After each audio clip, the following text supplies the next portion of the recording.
Ako si Kamaestro. Ibabahagi ko sa inyo ang isang kwento. Hango sa totoong buhay, simulan na natin. Marahang naglakad ang binata papasok ng tahanan nang bigla itong hatakin ng isa sa mga lalaki. Aris, ito ba yung hinahanap mo? Wika ng lalaki. Dali-dali namang lumabas si Aris at kwenelyohan si Alfie. Walang niya ka. Ano bang tingin mo sa sarili mo? Sino ka sa palagay mo? Anak ka lang ng magsasaka, no? Ako, anak ng konsyal. Ano sa tingin mo yung pinagkaiba nating dalawa? Tanong ni Aris. Hindi ko alam kung ano yung problema mo sa akin, Aris eh. Pero binabalaan kita. Sa oras na lumapat yung kamay mo sa balat ko, pagsisisihan mo. Tugon ni Alfie. Ngunit hindi nakinig si Aris.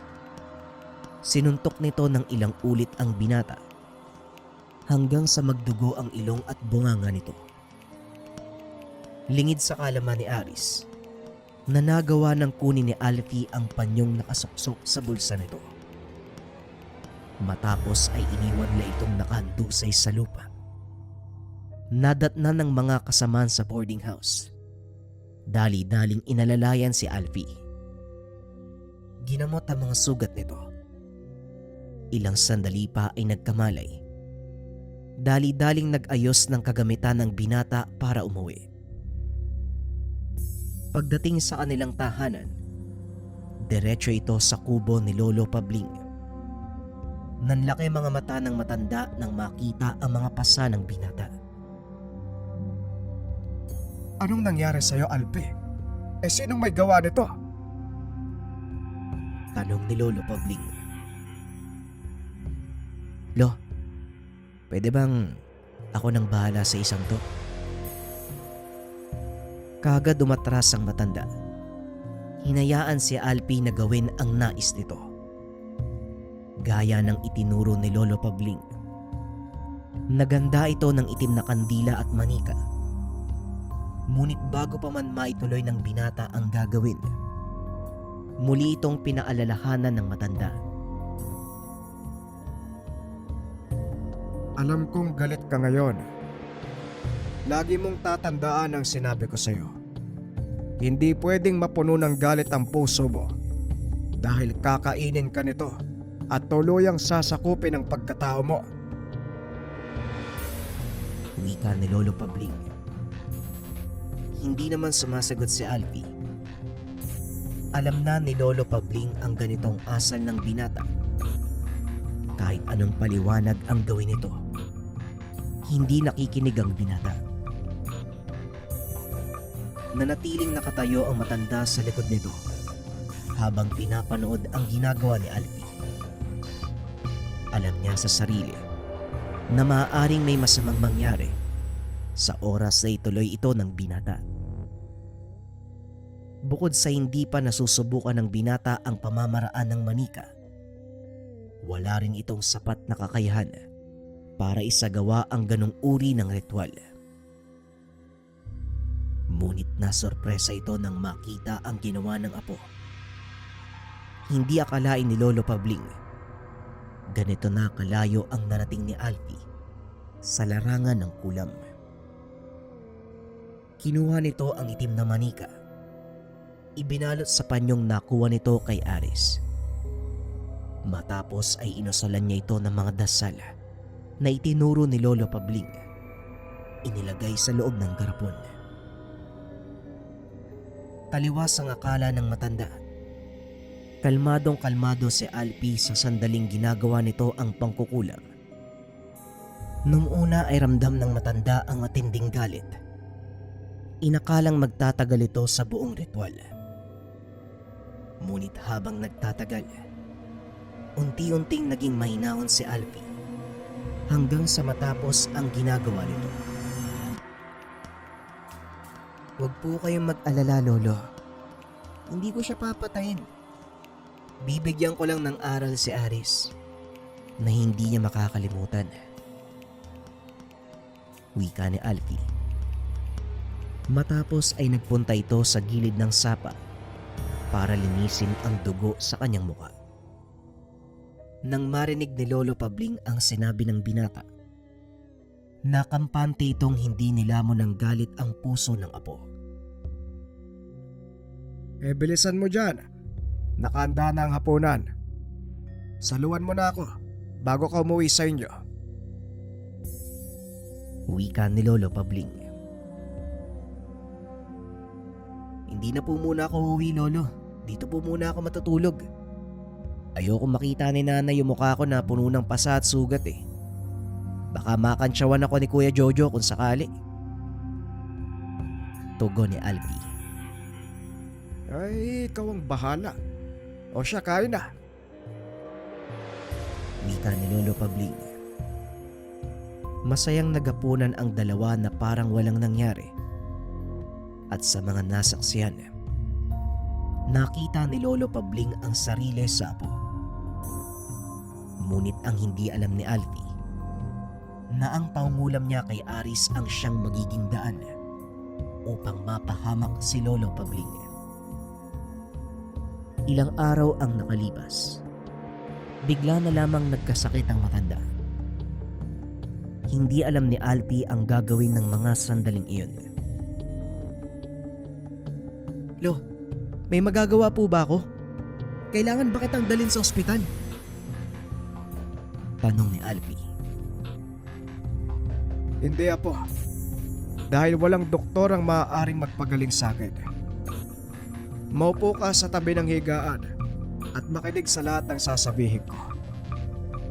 Alpi, hindi na ako magtatagal, apo.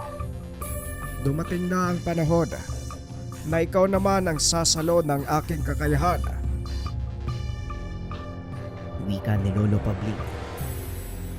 Hindi naman makapaniwala ang binata sa sinasabi nito. Teka Lolo, wag ka naman magsalita ng ganyan. May sakit ka lang eh. Alam kong gagaling ka pa.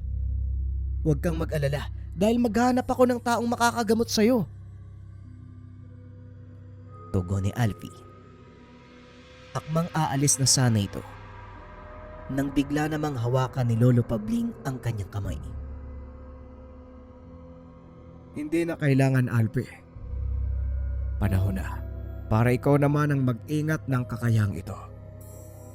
Huwag mong hayaang mapunta sa masamang kamay ang pamana ko. Gamitin mo ang sumpang ito para labanan ang demonyong nagbigay. Wika ng matanda. Pagkabitaw sa kamay ng apo, nakita ni Alpi ang itim na bato. Ipinasa sa kanya ng matanda. Lolo, bakit niyo po ito binibigay sa akin? Malakas pa po kayo. Alam kong gagaling pa kayo. Hindi ko po pwedeng tanggapin yung bertod niyo. Tugon ni Alpi. Huli na para sabihin yan, apo. Naipasa ko na sa iyo ang kakayahan ko. Huwag kang mag-alala. Dahil kusang papasok sa isipan mo ang mga dapat mong gawin. Magpakatatag ka. Harapin ang taong may gawa nito sa akin. Dito napagtanto ng binata. Isang mangkukulam ang nagdulot ng sakit ng matanda. Sabihin niyo po sa akin, Lolo. Hahanapin ko siya at ibabalik ko sa kanya ang lahat ng to. Wika ni Alpi. Napangiti ang matanda at hinaplos ang mukha ng apo. Palagi mo pa rin pipiliin ang kabutihan kahit may sa demonyo ang gamit natin. Tandaan mo, Alpi, kahit gaano pa kasama ang tingin ng tao sa iyo, patunayan mo, mali sila. Tugon ni Lolo Pabling. Matapos ay unti-unting bumagsak ang kamay nito. Pumikit ang mga mata. Napasigaw si Alpi. Dahilan para mabulahaw ang mga kapatid. Dali-daling tumakbo si Jojo at ang kanyang ina. Nabalot ng kalungkutan ang tahanan ng matanda nang makita ng mga kaanak na wala na itong buhay.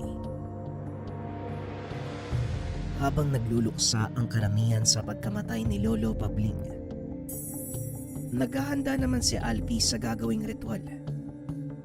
Sa pagkakataong iyon, galit ang nangibabaw sa puso ng binata.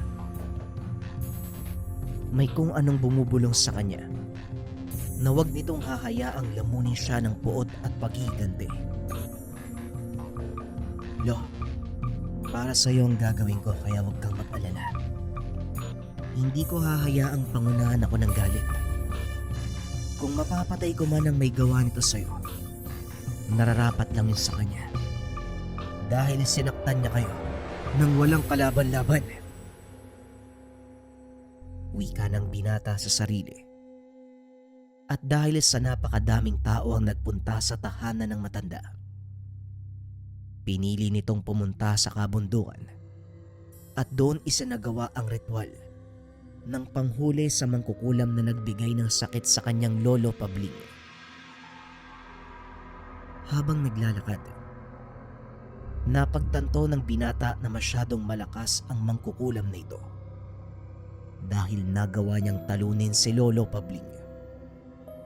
Ngunit tinanim ng binata sa kanyang isipan na kailangan niyang manalo sa labang iyon.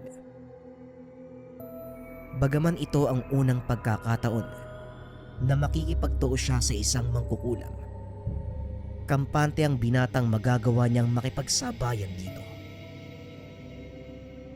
Pagdating sa tuktok ng bundok, sinimula ng binata ang ritual sa pamamagitan ng pagsisindi ng malalaking itim na kandila. Gumawa siya ng bilog gamit ang mga ito at naupo sa gitna. Ipinikit ng binata ang mga mata. Nag-usal ng mga dasal para matunton ang kinaroroonan ng kalaban. Ginamit ni Alfie ang bertud na ibinigay ni Lolo Pabling bilang paraan para mahanap ang lokasyon ng mangkukulam. Laking gulat ng binata dahil nakita nito si Aris, kausap ang matandang babae. Namamaga ang mukha nito na parang kinagat ng napakaraming putakte. Napangiti ang binata dahil mas nadagdagan ang dahilan nito upang patayin ang mangkukulam nang malaman na ang lokasyon ng matanda. Dali-daling bumaba ng kabundukan ang binata. Mag-uumaga na ng mga oras na yun. Naghahanda na din ang pamilya ni Alfie. Dumaan lang si Alfie sa harap ng mga kaanak. Ilang beses pa itong tinawag ng tiyahin, ngunit hindi ito umiimik. Nagbihis lang ang binata at kagad nang umalis papuntang bayan. Dala-dala nito ang ilan sa mga libretang ibinigay ni Lolo Pabling na naglalaman ng mga orasyon na pwede niyang gamitin upang makapagpalipad hangin sa kalaban. Habang naglalakad, binabasa nito ang libreta. Kinakabisado ang mga ritual. Habang ginagawa niya ito, biglang nakarinig ng boses ang binata. Huwag mo piliting kabisaduhin ang mga dasal na yan. Hayaan mong kusa itong dumaloy sa iyong katawan at lumabas sa iyong bibig. Napapangiti si Alfie dahil kahit wala na si Lolo Pabling sa pisikal na mundo, nagagawa pa rin siyang gabayan. Ilang sandali pa ay narating ng binata ang tahanan ni Aris. Napakaraming tao ng mga sandaling iyon na tila may kung anong kasiyahan. Natanaw na nito si Aris. Nasa balkonahin ng tahanan, nakikipagtawanan sa mga kaibigan. Sige, tumawa ka ngayon. Sulitin mo ang pagsasaya. Dahil mamaya, sisingilin na kita. Wika ni Alfie sa sarili. Nagkubli ito sa isang puno sa tapat ng bahay. Sinimulan ang pag-uusal ng palipad hangin. Nanggigigil ang binata ng mga sandaling iyon. At nang ibato ang dasal, Laking gulat nito dahil biglang huminto sa pagsasalita si Aris na tila ba nabubulunan. Marami itong naglakad papunta sa gawing dulo ng balkonahe habang sinasapo ang tiyan. Hanggang sa nahulog ito. Nagsigawan ang mga tao nang marinig ang malakas na tunog. Bunga ng pagtama ng binata sa bubong ng kanilang sasakyan. Magsilbi ng aral sa pamilya mo ang nangyari sa iyo. Ngayon, habang buhay ka nilang alagain. Muling wika ng binata sa sarili. Maliban sa palipaghanging dasal, tinaniman niya ito ng sakit gamit ang manikang itim na nilagay sa garapon. Nilagyan ng mga ipis at kung ano-ano pang insekto. Makalipas ang ilang araw, narinig na lang ni Alfie na halos hindi na makilala si Aris dahil sa dumapong sakit dito. Kaklase din ni Alfie ang pinsan nito na ang pangalan ay Anton. Hindi na umimik pa ang binata tungkol sa mga narinig. Alam ng buong klase nila na siya ang huling nakabangga ni Aris bago ito tamaan ng sakit. Sinadya ni Alfie na hindi patayin ang binata sa pag-asang gagamutin ito ng mangkukulam na tumulong sa kanya. Sa pamamagitan nun, magagawa niyang malaman ang kinaroroonan nito. Ngunit nagkamali ang binata dahil hindi na muling nagparamdam pa ang mangkukulam. Sa paglipas ng mga araw, nakontento na lang din si Alfie sa ginawa. Naging kampante ito na hindi na babalik pa ang mangkukulam na pumatay kay Lolo Pabling. Ngunit isang araw, habang nagtatrabaho sa bukid, isang matanda ang lumapit sa kanya at nangingi ng tubig. Inabot naman ng matanda ang galong sisidlan. Matapos uminom ng matanda, nag-angat ito ng tingin. Ngumiti ng nakakaloko sa kanya. Ikaw pala ang apo ni Pabling. Alam mo, ang lakas ng loob mong kalabanin ako. Hanga ko sa tapang mo bilang baguhang mangkukulam. Pero tandaan mo, banda, hindi sapat ang tapang lang sa mundo natin. Salamat sa tubig. Magpapaalam na ako. Magkita na lang tayo sa susunod. Wika ng matanda. Biglang natigilan si Alfie sa sinabi nito. Hindi niya kilala ang matanda. Ngunit napagtanto niya, ito ang pumatay kay Lolo Pabling. Hindi na umimik pa ang binata.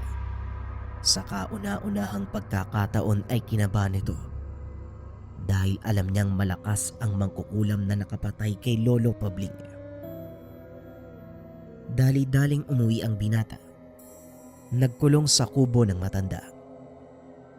Nakaburol pa din ito dahil inaantay nila ang pagdating ng iba pang tiyay ni Alfie galing sa ibang bansa. Nakatingin ito sa mga iniwang gamit ni Lolo Pabling hanggang sa madako ang tingin sa isang maliit na kahon. Nilapitan nito ni Alfie. Pagbukas ng binata ay tumambad sa kanya ang isang kwintas na gawa sa itim na bato. Pinagmasdan niya ito at sinubukang isuot. Humarap siya sa salamin at laking gulat ng binata dahil hindi nito nakikita ang sariling refleksyon. Namangha ito sa bagong natuklasan. Akmang hubarin na sana ang kwintas. Bigla namang kumatok si Jojo at tinawag ang binata. Hindi na nagawang tanggalin ni Alfie ang suot. Dali-dali na itong lumabas ng kubo at pinunta ng pinsan. Nagpatulong ito sa pagbubuhat ng mga kalderong gagamitin sa pagluluto. Pagsapit ng hapon, muling bumalik si Alfie sa kubo ng matanda upang makapag-isip ng paraang gagamitin para malabanan ang mangkukulam na pumatay kay Lolo Pabling. Pinag-aralan niya ang lahat ng libreta, kaso nga lang walang pumapasok sa isipan. Hanggang sa maalala nito ang bili ng matanda.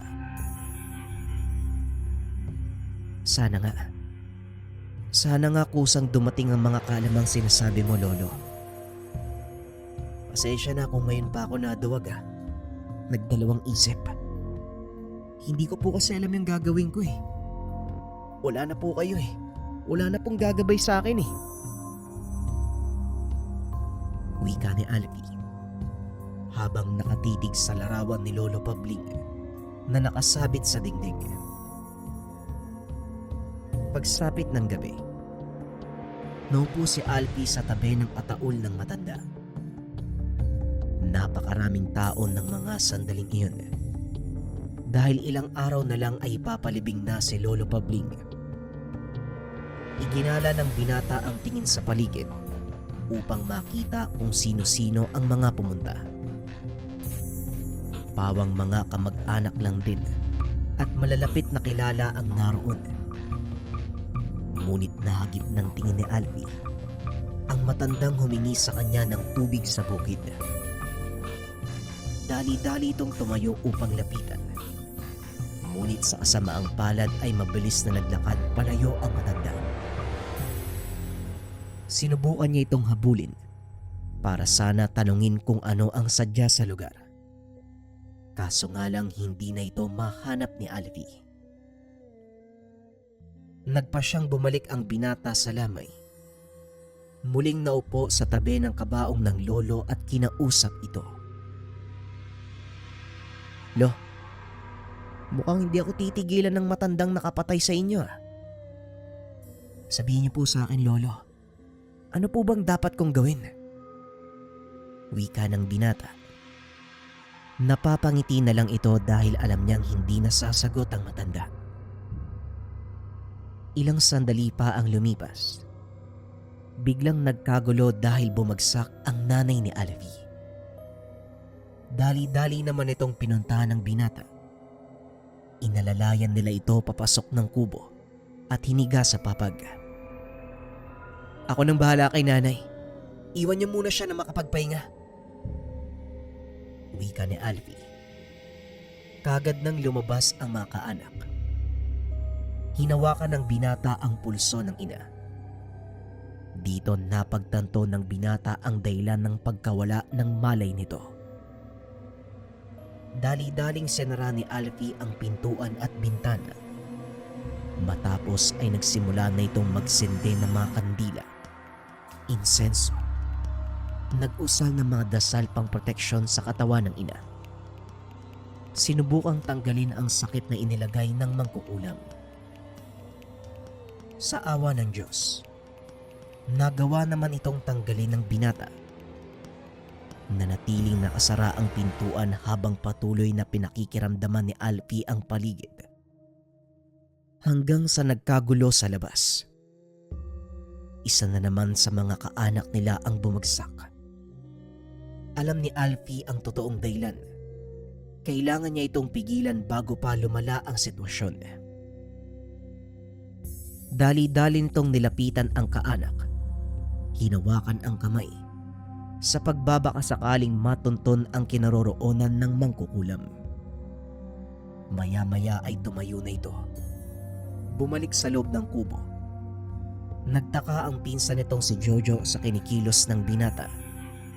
Kaya naman sinundan niya ito. Nanlaki mga mata nang makita ang ginagawa ng pinsan. Anong ginagawa mo, Alpe? Bakit may mga nakasinding itim na kandila? Para saan yung usok na yan? Biglang napalingon ng binata. Hinatak papasok ng kubo si Jojo. Walang dapat makaalam nito, Manong. Makinig kang mabuti sa sasabihin ko. Hindi pangkaraniwang sakit ang tumama kay Lolo. Kulam ang kinamatay niya. Biglang nagalit si Jojo sa sinabi ng pinsan. Nasisiraan ka na ba ng ulo? Sino naman ang kukulam kay Lolo Pabling? Nako, Alpe, Tigil-tigilan mo ako, umayos ka. Nasa'yo kung maniniwala ka. Pero tignan mo si nanay at saka si Aling Sonia. Ano sa palagay mo ang dahilan kung bakit sila nawalan ng malay? Tanong ni Alfie. Dahil lang sa pagod. Ilang araw nang kulang yung tulog ng mga yan. Yun lang yun. Huwag mo na masyadong dagdagan yung iniisip natin, Alpi. Muling wika ni Jojo. Hindi ito naniniwala sa sinasabi ng binata. Kaya naman napilitan itong magpakita ng kaunting nalalaman. Kung ayaw mong maniwala, manood ka. Nakikita mo ba si Manong Dodoy? Ayun oh, nasa kabilang sulok, umiinom. Tignan mo yung hawak niyang baso ah. Sa oras na inumin niya yung laman, panoorin mo kung paano siya babagsak at mawawala ng malay. Napatingin si Jojo sa sinasabing tao ni Alfie. Alam nitong kakarating lang ng lalaking iyon. Kakaupo lang nito sa mesa. Ilang sandali nga ay inabot nito ang tagay. Direktang ininom. Segundo lang ang binilang ni Alfie. Bigla ngang nawalan ng malay si Manong Totoy. Anong ginawa mo? Paano mong nalaman na mawawala ng... Teka, sandali lang. Mangkukulam ka ba, Alpi? Tanong ni Jojo. Ngayon nakuha mo na ako ng gusto kong sabihin. Oo, Manong, mangkukulam ako. Minana ko ang lahat ng ito kay Lolo. Kagaya ng sinabi ko, nandito ang mangkukulam. Iniisa-isa niya mga kaanak natin. Pagpapaliwanag ng binata. Ngayon, ano bang gagawin natin para mapigilan yung mangkukulam na yun? Bantayan mo lang yung kubo, Manong. Ako nang bahalang gumawa ng paraan. Siguraduhin mo lang na walang makakapasok. Pag-uusap ng dalawa. Lumabas ng kubo si Jojo. Sinarado ang pintuan. Sino mang magtatangkang lumapit sa kubo, kagad niyang pinapalayo. Samantalang sa loob naman, tinuloy ni Alfie ang ginagawang ritual para matunton ang kinaroroonan ng mangkukulam. Naghanda din ito ng boteng walang laman para kung sakaling mahuli ng binata ang kaluluwa, doon niya ikukulong. Ilang sandali pa ay tuluyan na ngang natunton ni Alfie ang mangkukulam. Ang kailangan na lang niyang gawin, makipagkumbate para mahuli. Naupo ang binata.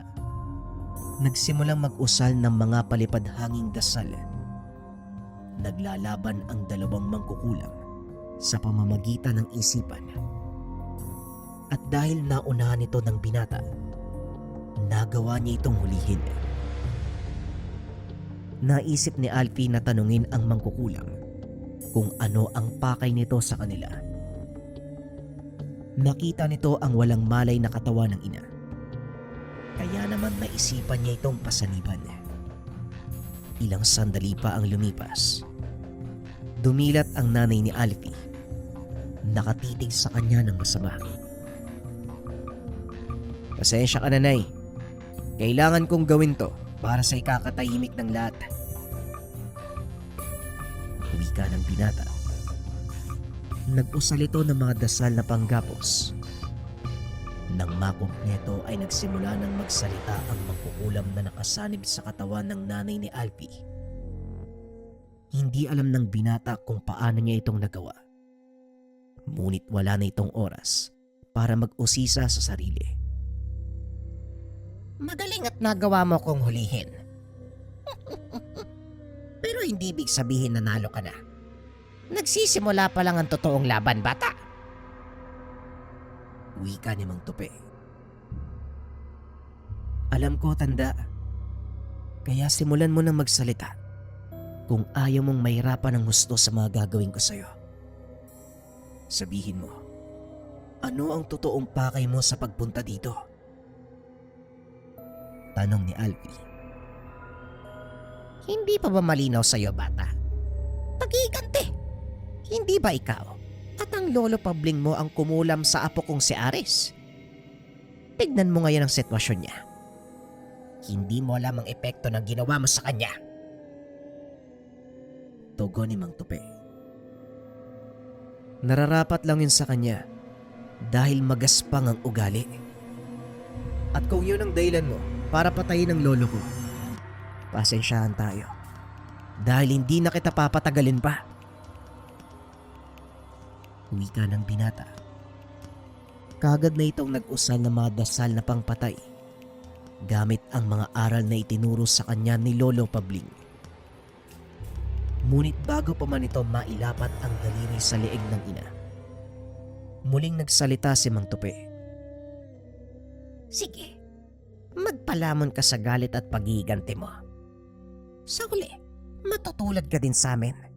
Nabubuhay para paligayahin ang hari ng impyerno sa pamamagitan ng mga kaluluwang dinadala namin sa kanya.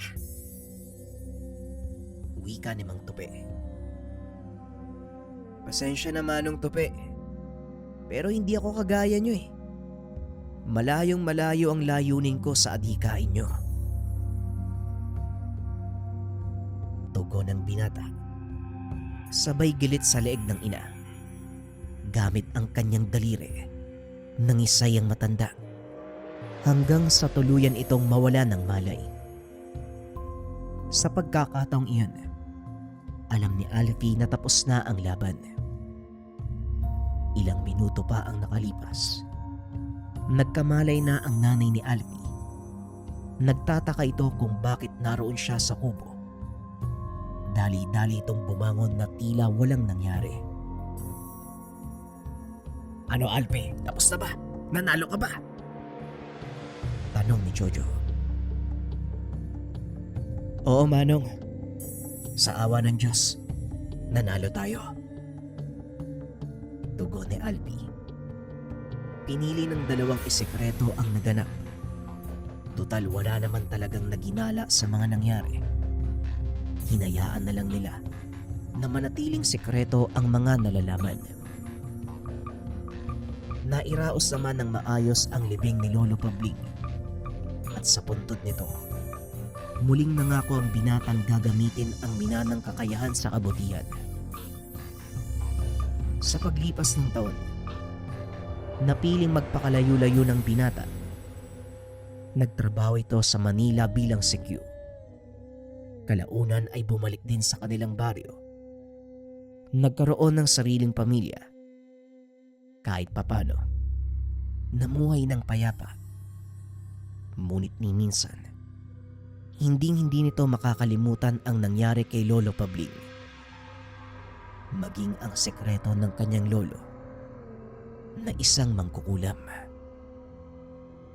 Opinyon para sa kwento, ang hirap timbangin kung masama ba yung ginagawa ng maglolo, no? Lalo pa alam natin na masamang tao naman yung pinarurusahan nila kahit may sa demonyo yung gamit nila. Kasi 'di ba meron tayong pinaniniwalaan o kasabihan na hayaan daw yung batas ang magbigay ng pagigante o hostisya. Kaso nga lang, paano kung walang ebidensya doon sa masamang ginawa sa'yo? O hindi kaya naman merong proteksyon yung taong gumawa ng masama? Paano ilalagay sa batas yung pagigante? Kayo ba mga kabayan, ano sa palagay ninyo? Tama lang ba yung ginawa ng maglolo o hindi? Share nyo naman sa comment section. Maraming salamat sa pakikinig ng ating kwento.